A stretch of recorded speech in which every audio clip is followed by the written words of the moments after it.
السلام عليكم ورحمة الله وبركاته.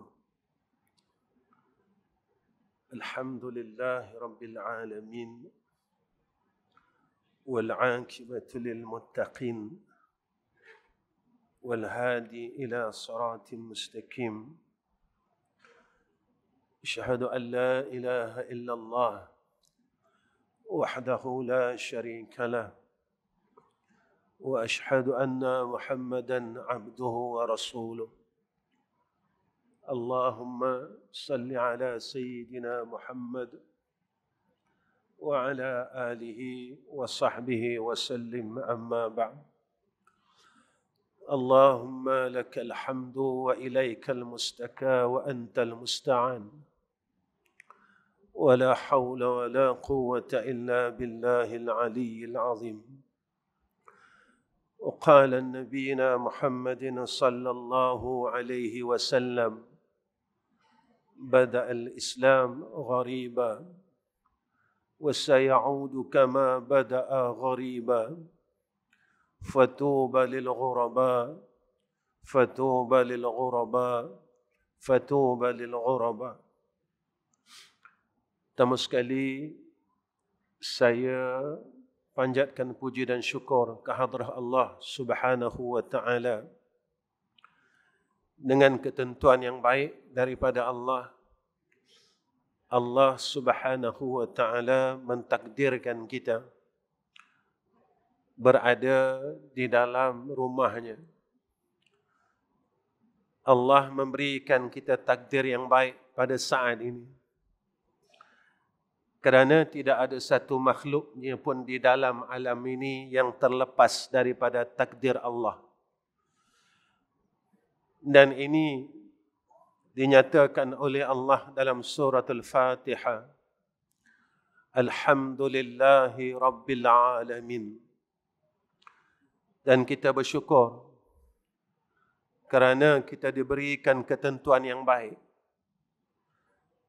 Kita bersyukur kerana kita diberikan akan ruang peluang yang baik, berada di tempat yang baik. Mudah-mudahan ketentuan yang Allah berikan kepada kita ini dikekalkan akan nikmatnya. Sebab kita tidak boleh berada dalam keadaan tenang selagi mana kita tidak dikurniakan oleh Allah pengakhiran yang baik. Kerana ada doa di dalam Al-Quran, Rabbana la tuzigh qulubana ba'da idh hadaitana wa hab lana min ladunka rahmah innaka antal wahhab. Tuhan kami, jangan sekali-kali Engkau gelincirkan hati-hati kami, yang Engkau sesatkan kembali kami ini setelah Engkau berikan kami hidayah. Kita jangan lupa bahawa kita berada pada tempat ini, pada saat ini. Mungkin sebahagian kita dan juga saya, dulu kita berada di tempat yang tidak baik. Lalu Allah kutip kita daripada tempat yang tidak baik. Diberikan kita ruang untuk berbuat baik saat ini. Dan tidak mustahil saat kita sedang berbuat baik, saat kita sedang menikmati kebaikan ini, Allah Subhanahu wa taala boleh menggelincirkan dan menyesatkan hati kita semula, lalu dicampakkan kita semula ke lembah kehinaan dan ke lembah kejahatan. Maka inilah yang diberitahu kepada kita di dalam doa Nabi kita Muhammad sallallahu alaihi wasallam. Ya muqallibal qulub, tsabbit qalbi ala dinika wa ala ta'atika. Wahai yang membolak-balikkan hati hamba ini, yang memegang akan diri-diri dan hati-hati dan jiwa-jiwa hamba ini adalah Allah. Ya muqallibal qulub, yang membolak-balikkan akan hati-hati ini. Sambit qalbi, tetapkan hatiku ya Allah, ala dinik, atas agamamu, wa ala ta'atik, dan atas berbuat baik kepadamu. Kita boleh tenang dan kita boleh berasa aman setelah mana apa yang disebutkan oleh Nabi sallallahu alaihi wasallam, man qala la ilaha illallah fi akhir al-kalami dakhala al-jannah. Siapa yang dapat menyatakan kalimah la ilaha illallah pada akhir kalamnya, maka Nabi kata dakhala al-jannah. Kita tidak tahu kerana kita masih dalam perjalanan.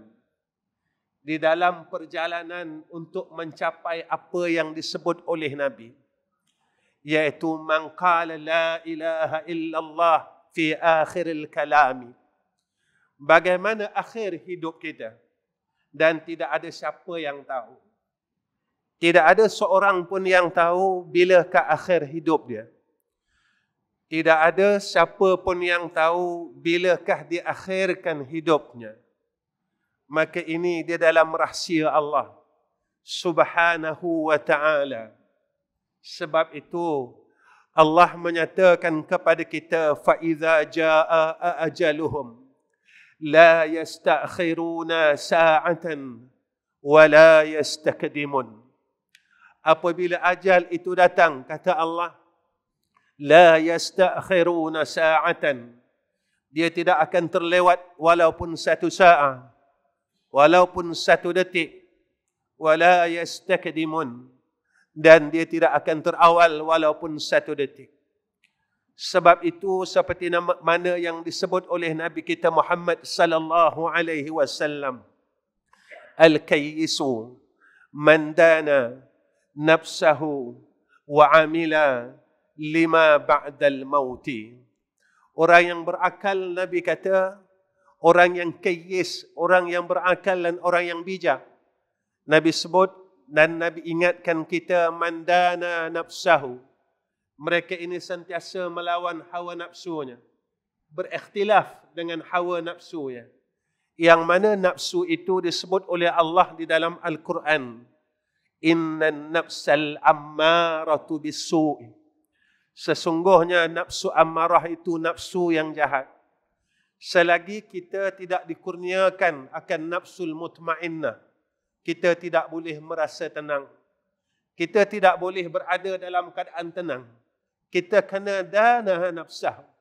Kita kena sentiasa bermujahadah untuk membaikkan nafsu kita sehingga kita berada dan dikurniakan kepada nafsu mutmainnah.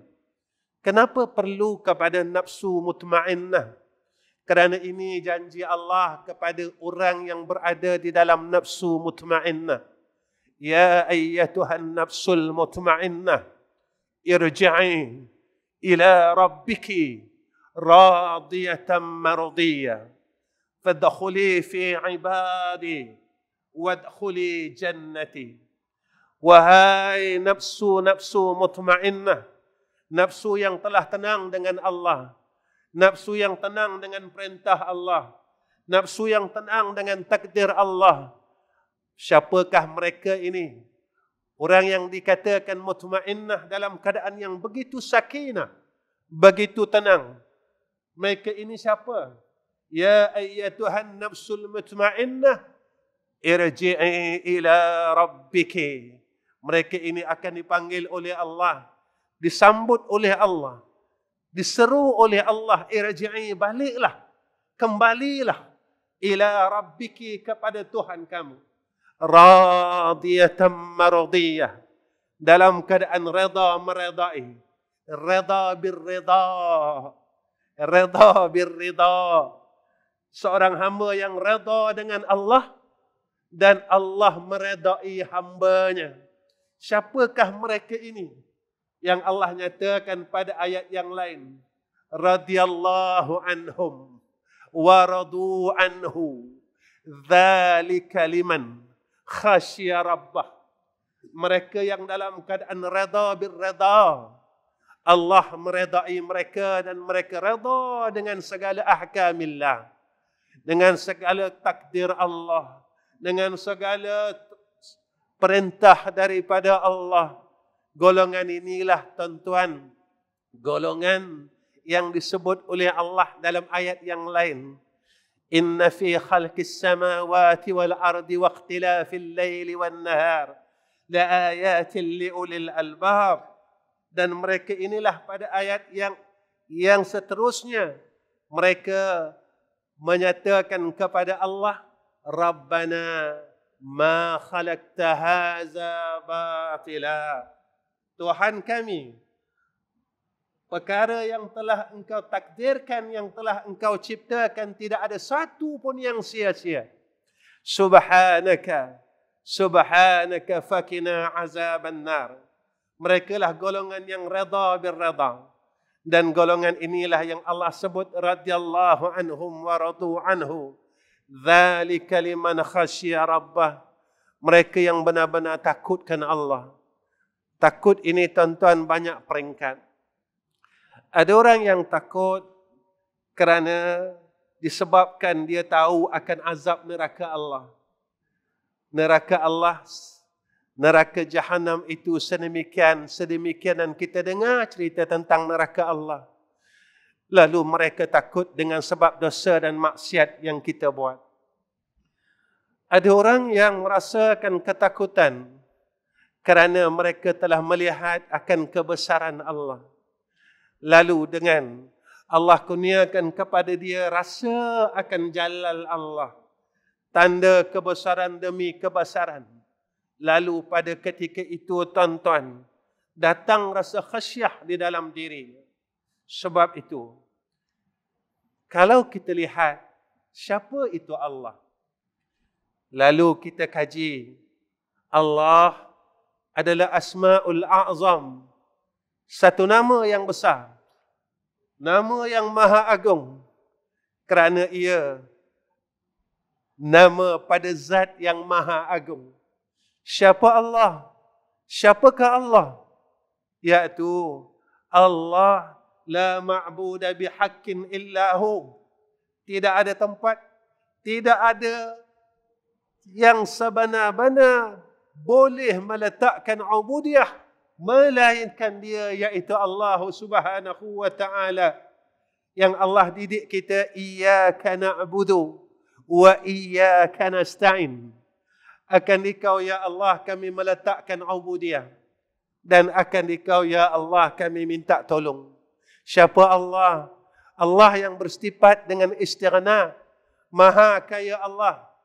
Maha kaya Allah. Allah itu maha kaya. Tiada yang boleh melawan akan sifat kaya Allah Subhanahu wa ta'ala. Lalu seluruh makhluk ini berhajat kepada Allah Subhanahu wa ta'ala.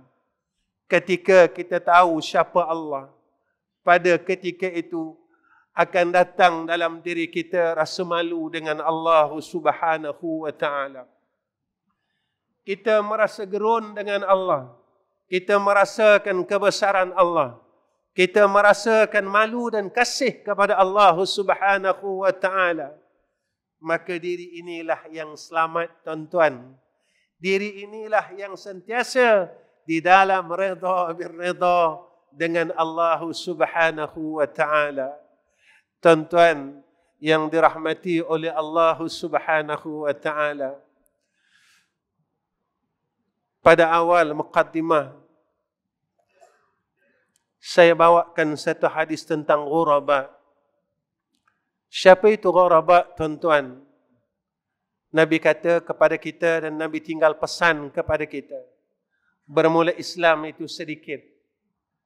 Dan Nabi kata dia akan bermula dalam keadaan yang sedikit. Maka Nabi kata, beruntunglah orang yang sedikit. Siapa mereka yang sedikit itu, tuan-tuan? Pertama, dalam riwayat daripada Tabrani, iaitu apabila ditanya kepada Sayyidina Rasulullah Muhammad sallallahu alaihi wasallam, siapakah ghuraba?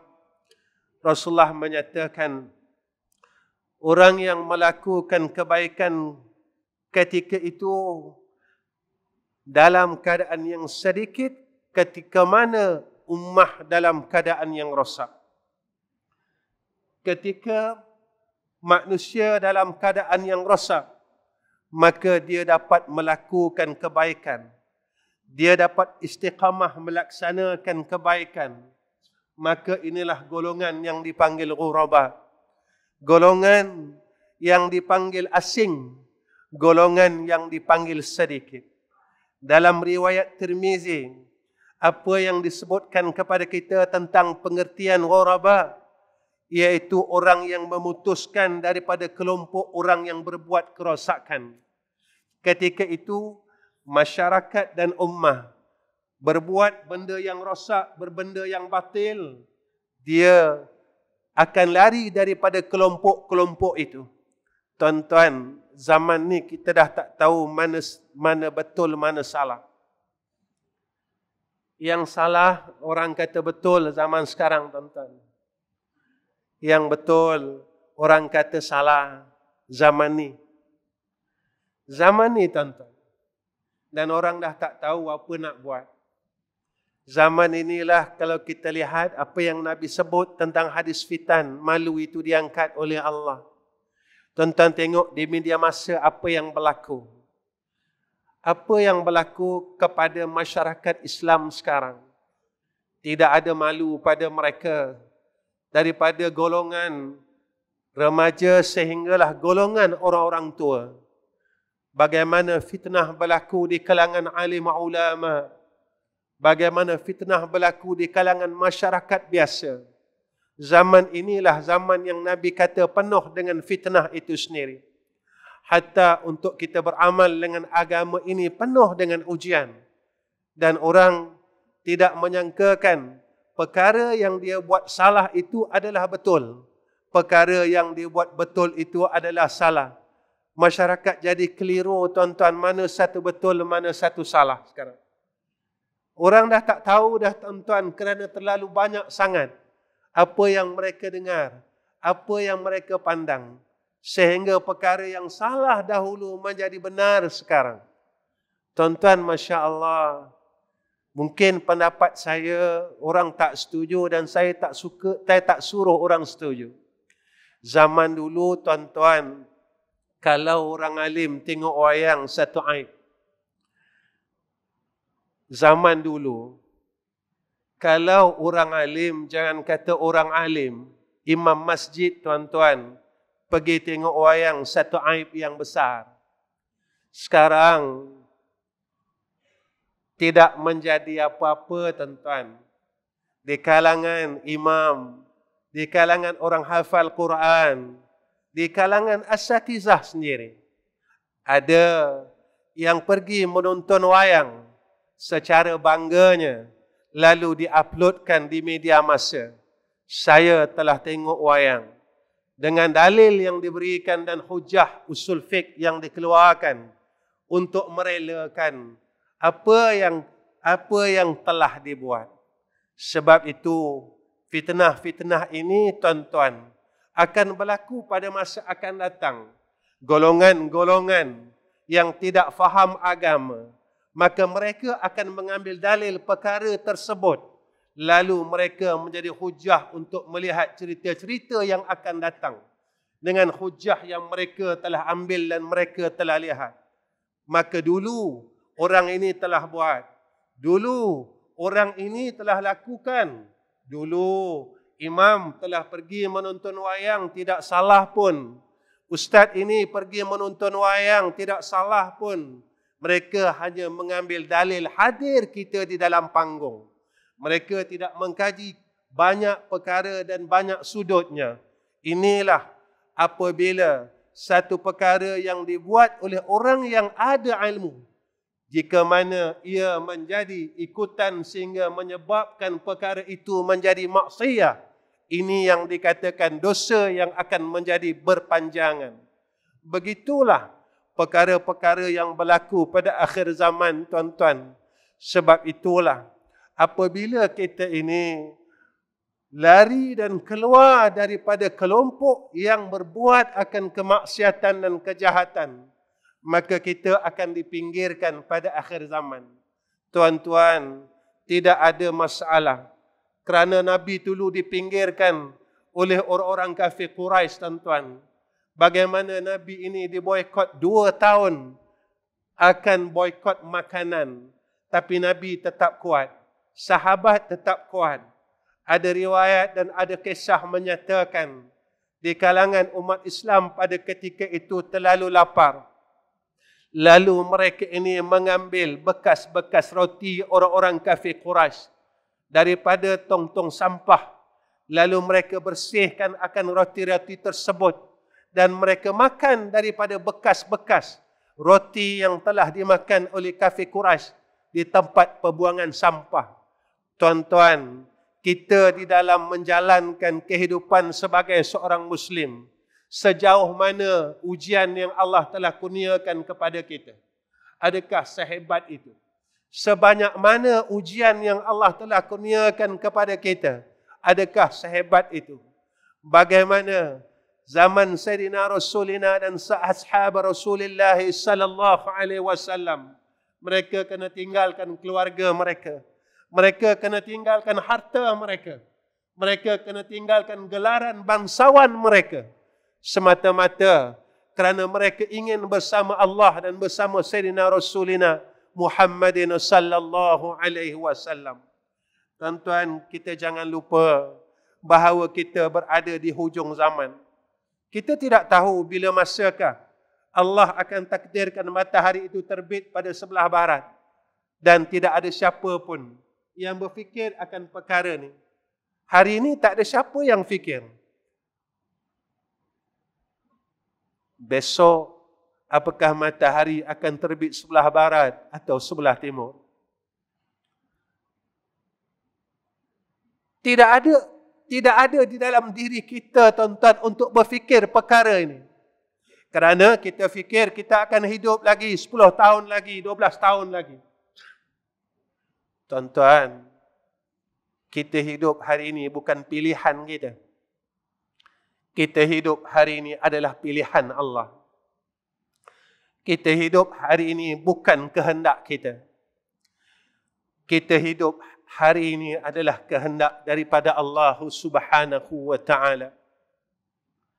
Sebab itu, tuan-tuan, saya bercakap dalam kuliah saya di tempat lain. Saya kata, kita ni, tuan-tuan, kita perlukan Allah. Pada ketika kita susah, kita akan cari Allah. Kita sakit, kita cari Allah. Kita tak ada duit, kita cari Allah. Kita tak ada kerja, kita cari Allah. Masa kita sihat, kita tak pedulikan Allah. Masa kita ada duit, kita tak pedulikan Allah. Masa kita senang, kita tak pedulikan Allah.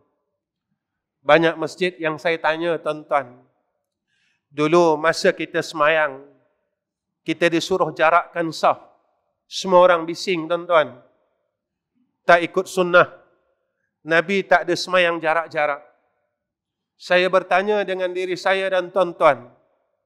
Ketika kita mula-mula dapat merapatkan saf ini, siapakah di antara kita yang mula-mula sujud syukur dengan Allah Subhanahu wa ta'ala? Terima kasih ya Allah, kerana engkau telah kembalikan apa yang telah dilakukan oleh Sayyidina Rasulina Muhammad sallallahu alaihi wasallam.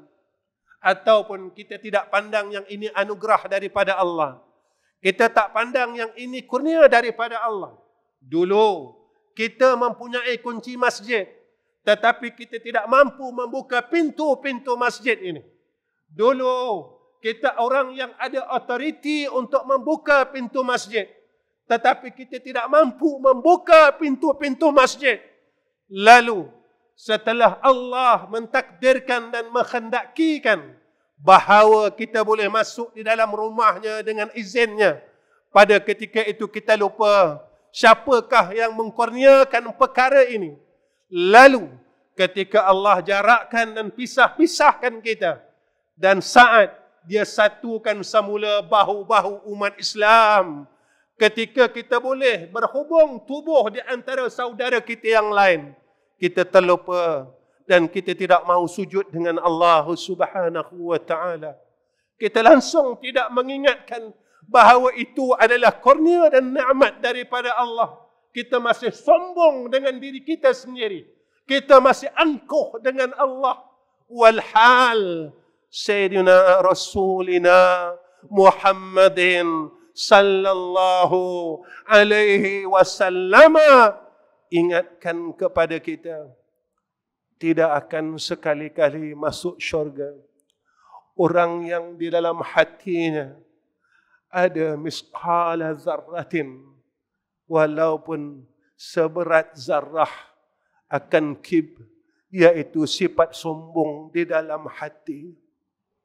Tuan-tuan, iblis ini lama duduk dalam syurga. Iblis ini lama zikir daripada kita.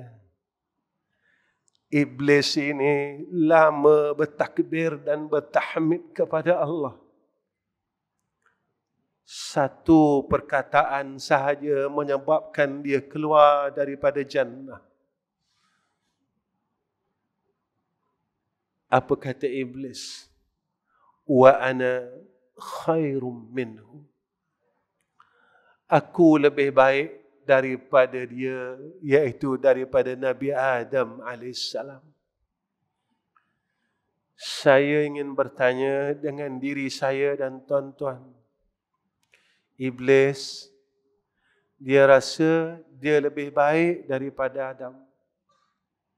Kita, berapakah anak Adam yang pernah kita rasa aku lebih baik daripada beberapa anak Adam?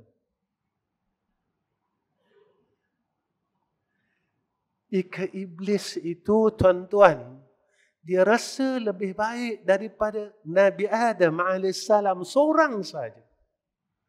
Allah keluarkan daripada jannah dan Allah tidak jemput ia kembali untuk masuk ke dalam jannah. Kita berapa kali kita rasa lebih baik daripada orang lain? Apakah kita tak perasan sifat sombong yang sama berlaku kepada iblis la'natullah? Daripada namanya Azazil ditukar menjadi iblis. Misqala zarratin ini, tuan-tuan, apa kata ulama? Zarrah ini sebiji pasir yang dipecah kepada 1000. Halusnya, sikitnya sifat sombong itu telah menidakkan kita untuk masuk syurga Allah. Tuan-tuan yang dirahmati oleh Allah Subhanahu wa taala, untuk kita menjadi orang yang asing, agar kita selamat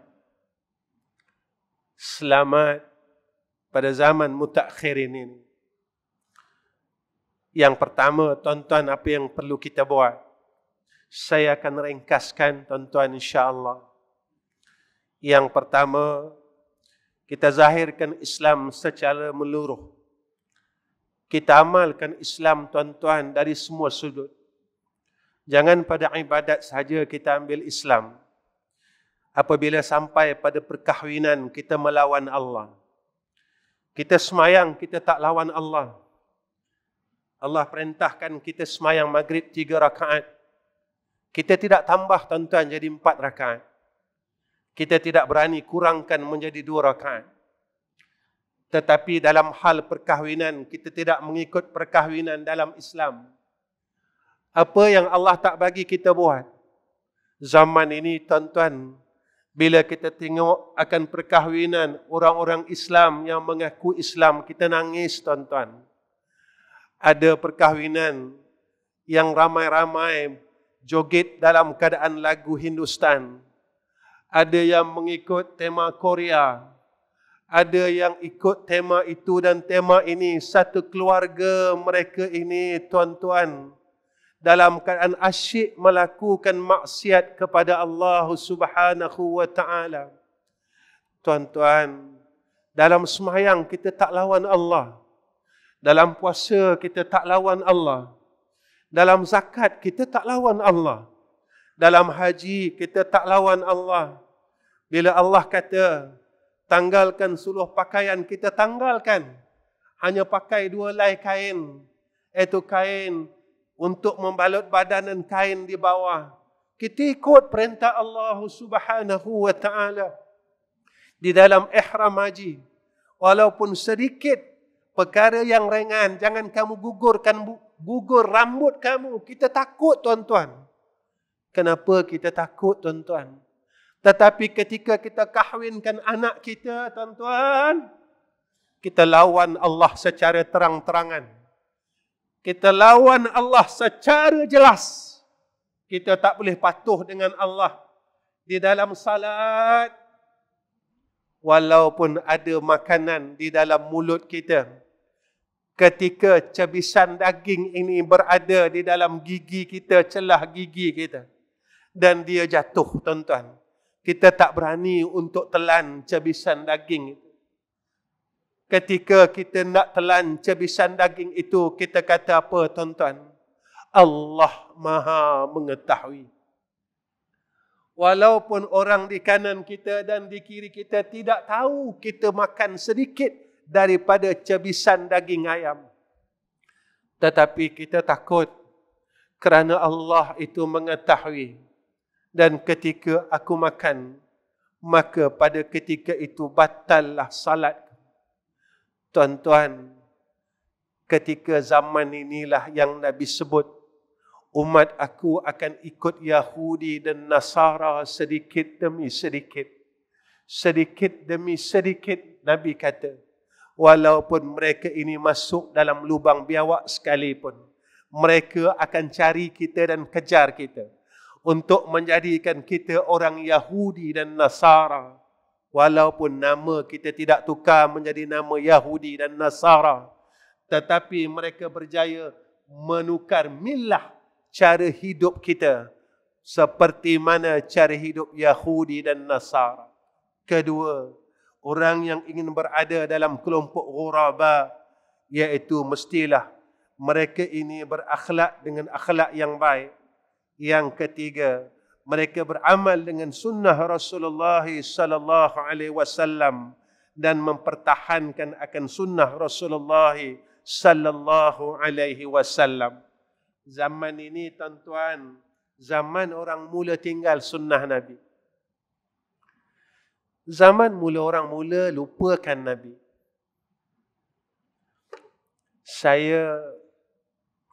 Kalau saya bercakap ini terlebih dahulu, saya minta maaf. Takut orang sini kecil hati. Guru saya pesan, tuan-tuan, kalau kita cintakan seseorang, kita akan menjaga hati seseorang itu. Kita tak akan buat hati seseorang itu kecil hati dan sakit hati. Kadang-kadang saya minta maaf. Apa yang berlaku sekarang, kalau kita lihat, memang banyak majlis kasidah. Tapi pada ketika kita membaca kasidah, kita masih bergurau senda dengan kawan-kawan kita. Kadang-kala kita senyum dan ketawa, tuan-tuan, ketika kita menyebut-nyebut akan nama kekasih kita, Sayyidina Rasulina Muhammadin sallallahu alaihi wasallam. Tuan-tuan, jika Nabi itu hidup pada saat ini dan dia berada di hadapan kita, dan ketika kita mengalunkan akan nazam-nazam ini, dalam keadaan kita tersenyum, dalam keadaan kita ini seolah-olah bergurau di hadapannya, kita seolah-olah apa yang kita buat sebenarnya. Sebab itu, tuan-tuan,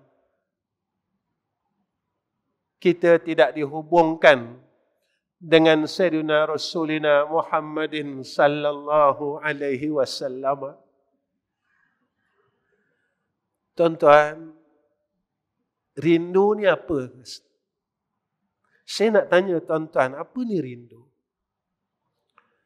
Kita rindu dengan Nabi, kita rindu dengan Allah. Tuan-tuan pernah dengar cerita Bilal bin Rabah? Saya nak bawa cerita rindu ini. Bilal ni tuan-tuan, selepas wafat Sayyidina Rasulina Muhammad sallallahu alaihi wasallam, Sayyidina Bilal jumpa dengan Sayyidina Abu Bakar.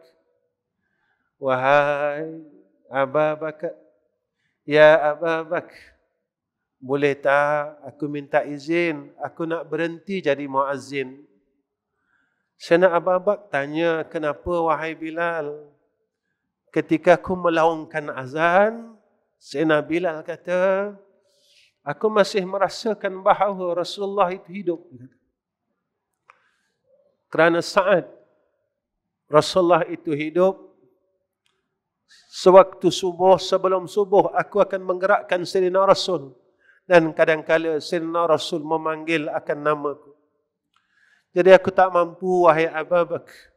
Aku tak mampu dan aku akan pindah daripada bumi Madinah. Sayyidina Abu Bakar kata, wahai Bilal, jika itu permintaanmu, maka kami izinkan, wahai Bilal bin Rabah. Tuan-tuan, Sayyidina Bilal keluar dari bumi Madinah. Satu hari, bertahun lamanya, Sayyidina Bilal tidak datang bumi Madinah, tuan-tuan.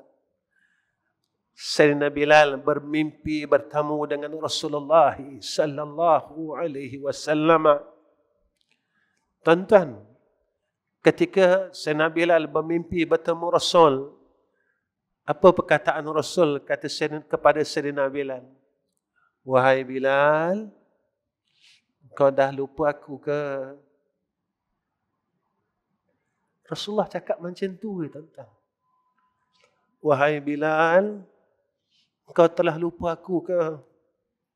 Kenapa engkau lama tidak menziarahi aku, kata Rasulullah sallallahu alaihi wasallam. Selesai Sayyidina Bilal bermimpi sedemikian, Sayyidina Bilal bingkas bangun dan beritahu kepada isterinya, wahai isteriku, tolong siapkan kuda yang paling pantas, kerana aku ingin bertemu dengan Rasulullah sallallahu alaihi wasallam. Sepanjang perjalanan daripada rumahnya ke Madinatul Munawwarah, tidak berhenti air mata Sayyidina Bilal jatuh ke bumi, tuan-tuan. Inilah tanda orang yang rindu kepada Sayyidina Rasul. Setelah Sayyidina Bilal sampai melihat akan bangunan-bangunan kota Madinah,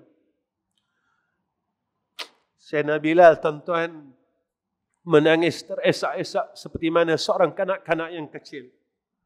Dan Sayyidina Bilal terus menuju kepada maqam Rasulullah sallallahu alaihi wasallam. Ketika itu Sayyidina Bilal menangis meraung-raung, tuan-tuan, di hadapan kubur Nabi sallallahu alaihi wasallam. Tuan-tuan, saat dia sedang menangis, Sayyidina Abu Bakar sampai, Sayyidina Umar sampai, dan sahabat bertanya. Pertama sekali saya nak rasa bersyukur dengan Allah Subhanahu wa taala. Hampir dekat sejam, tuan-tuan, tak sampai saya kuliah. Saya tak perasan, tuan-tuan. Saya minta Allah Ta'ala ampunkan saya dan maafkan saya. Sebab di atas meja ni ada surah Al-Kahfi, ada fotoset surah Al-Kahfi. Saya dah lama rupanya saya letak tangan saya atas Quran. Jadi saya rasa macam bila ketika saya dengar azan tadi, saya perasan benda ni. Dan benda ni terletak di atas sebahagian daripada Mashaful Quran. Jadi terima kasih ya Allah, terima kasih ya Allah.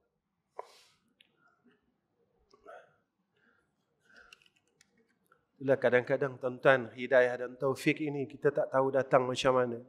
Dan Allah nak tegur kita. Allah nak tegur kita, tuan-tuan, kadang-kadang kita tak perasan benda. Kadang-kadang benda yang sedemikian tuan-tuan nampak macam tak ada apa-apa. Tapi cuba tuan-tuan bayangkan. Saya seorang ustaz. Saya mampu letak tangan saya di atas Mushaful Quran. Sebahagian daripada Mushaf Al-Quran, Sahafah Al-Quran.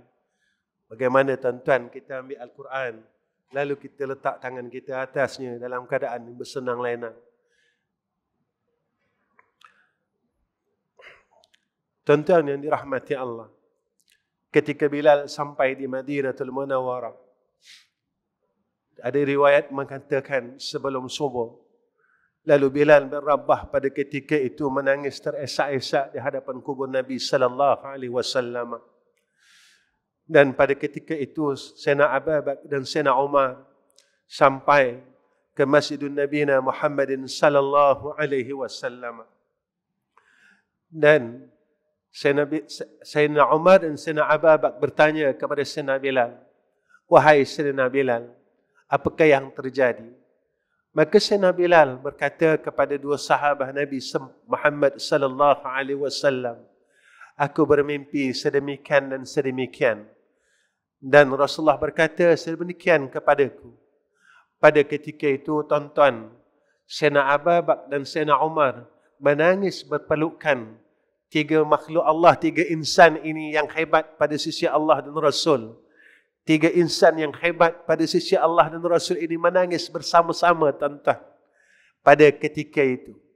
Inilah kerinduan mereka ini kepada Sayyidina Rasulina Muhammad sallallahu alaihi wasallam.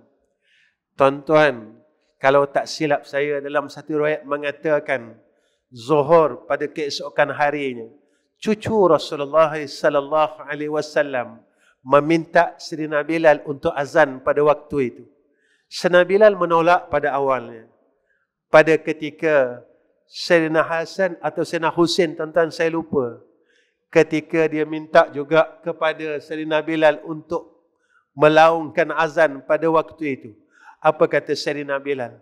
"Jika engkau bukan cucu Rasulullah sallallahu alaihi wasallam, nescaya aku tidak akan patuh," kata Sayyidina Bilal. "Tetapi perintah engkau ini, perintah engkau," kata Sayyidina Bilal, "menyamai perintahnya Rasulullah sallallahu alaihi wasallam. Mana mungkin aku boleh engkar akan perintahmu, wahai cucu Rasulullah sallallahu alaihi wasallam." Tuan-tuan, apa yang terjadi?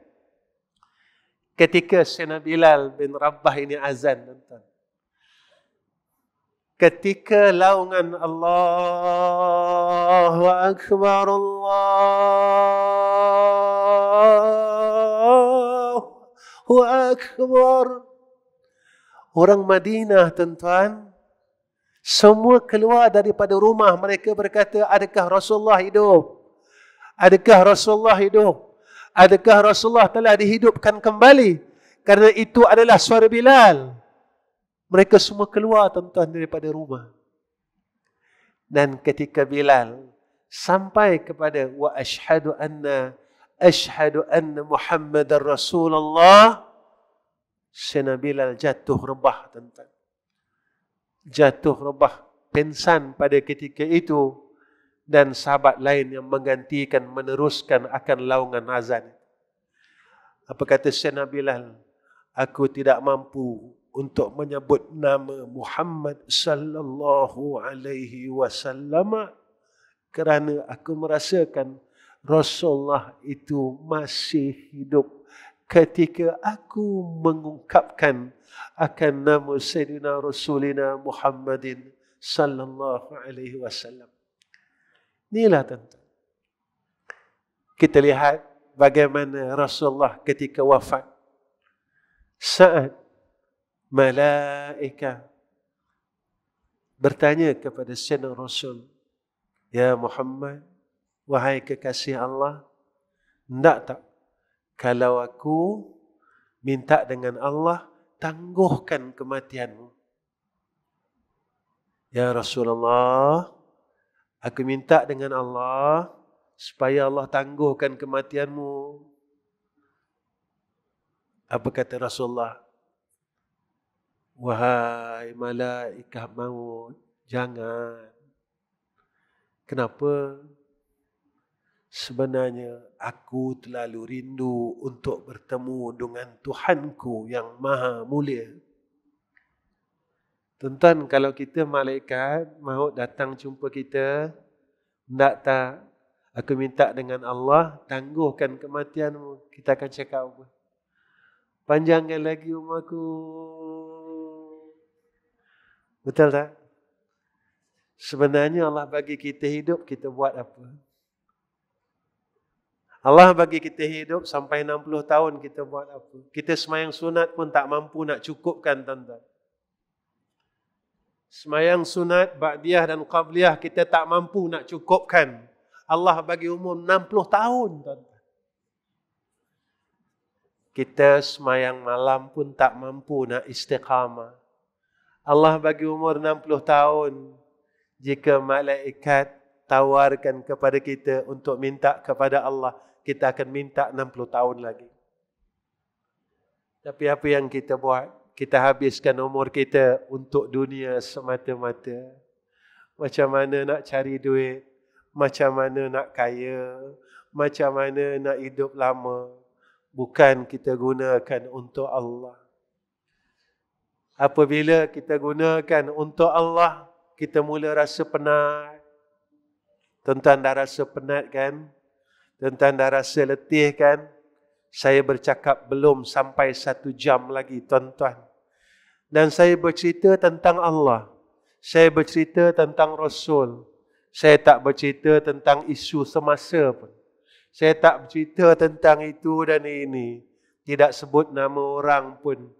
Tetapi bila kita cerita tentang Allah, kita cerita tentang Rasul, kita mula rasa penat, kita mula rasa letih. Allah sebut dalam Quran, orang yang beriman, apabila disebut nama Allah, hatinya akan mula rasa gentar dan takut. Tuan-tuan, apa yang Allah sebut, apa yang kita rasa sama tak? Saya selalu fikir, saya selalu tanya diri saya, Allah sebut dalam Quran macam ni, tapi aku tak rasa macam tu, kenapa ya? Allah sebut dalam Quran, orang mukmin ni, macam ni sifat dia. Tapi apa yang Allah sebut, aku tak ada. Kenapa ya? Aku ni siapa ya? Pada sisi Allah, Allah sebut, orang bertakwa macam ni. Wa may yattaqillaha yaj'al lahu makhraja wa yarzuqhu min haitsu la yahtasib. Kenapa aku tak dapat ya? Masalah demi masalah timbul, tak selesai demi tak selesai. Kenapa ya? Aku tak dapat jalan keluar. Kenapa ya? Allah sebut sedemikian dan aku tak dapat.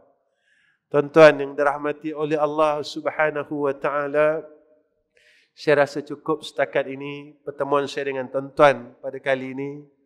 Saya minta maaf dan saya minta ampun jika saya tidak dapat memberikan apa yang tuan-tuan hajatkan.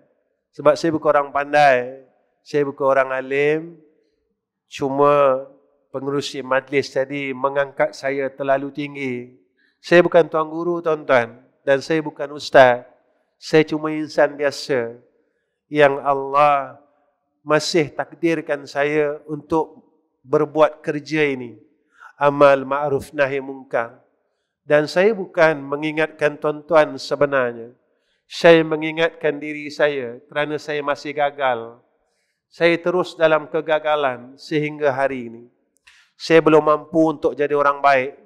Tuan-tuan alhamdulillah, tuan-tuan dalam keadaan orang yang baik dan sentiasa berbuat amal saleh. Bila saya bercakap perkara-perkara yang keluar daripada mulut saya khususkan untuk diri saya sebenarnya. Saya masih jahat lagi, tuan-tuan. Saya masih lagi tak boleh jadi orang yang baik. Tetapi saya masih berharap dengan Allah, sebelum Allah cabut roh saya, sebelum Allah matikan saya, mudah-mudahan Allah kabulkan akan hajat saya menjadi orang yang baik pada sisi Allah Subhanahu wa taala. Tuan-tuan, baik ini bukan pandangan manusia. Saya boleh tipu tuan-tuan dengan serban saya. Saya boleh tipu tuan-tuan dengan jubah saya. Tetapi saya tak mampu untuk menipu Allah Subhanahu wa taala. Saya tak mampu untuk menipu akan Rabbul Azza. Saya tidak mampu untuk menidakkan, untuk lari daripada pandangan Allah Subhanahu wa taala. Tuan-tuan, sebab itu kita berkehendakkan baik ini pada sisi Allah.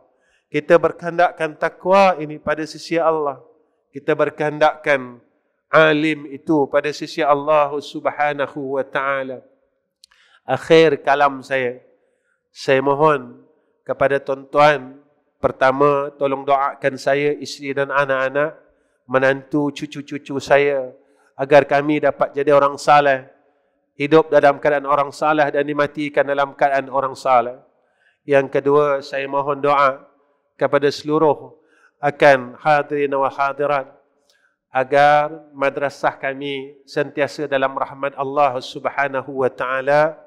Madrasah yang disebutkan oleh pengerusi tadi, iaitu 3 madrasah kami dan 1 dalam proses pembinaan.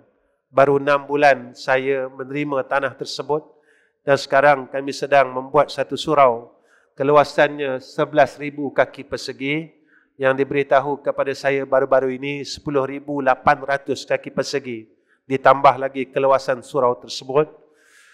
Kenapa saya perlukan doa, tuan-tuan? Saya tak perlukan yang lain, tetapi saya hanya perlu doa daripada orang-orang sini dan seluruh umat Islam di seluruh dunia. Saya tidak mewar-warkan apa-apa pun, wakaf dan sebagainya, tabung-tabung dan sebagainya. Saya cuma minta tabung doa sahaja. Saya minta doa daripada seluruh orang Islam. Orang kata Ustaz Nizam ini gila sebab dia buat sekolah, yuran tak ambil, yuran api air tak ambil, yuran makan minum tak ambil. Memang betul tuan-tuan, saya tak ambil semua yuran, makan, minum, api air. Tapi alhamdulillah, Allah telah kurniakan kepada kami madrasah, umurnya sekarang 40 tahun. Dan kami dapat berterusan sehingga 40 tahun sekarang, daripada 1982 sehinggalah sekarang 2022. Dan sekolah yang saya buka sendiri sekarang ni hampir kepada 24 tahun. Alhamdulillah, barakah, mudah-mudahan, sebab apa yang dijanjikan oleh Allah pasti berlaku. In tansurullaha yansurukum. Sebab itu saya buka madrasah yang ketiga ini juga. Saya tidak ada buka ruang wakaf.